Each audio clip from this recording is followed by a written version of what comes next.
You ask Tiger to solve.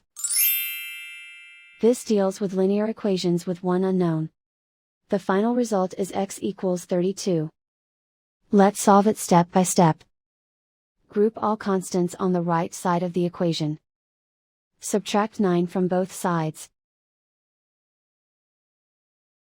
Simplify the arithmetic.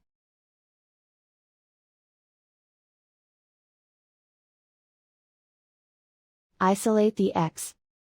Multiply both sides by 4. Group like terms. Multiply the coefficients.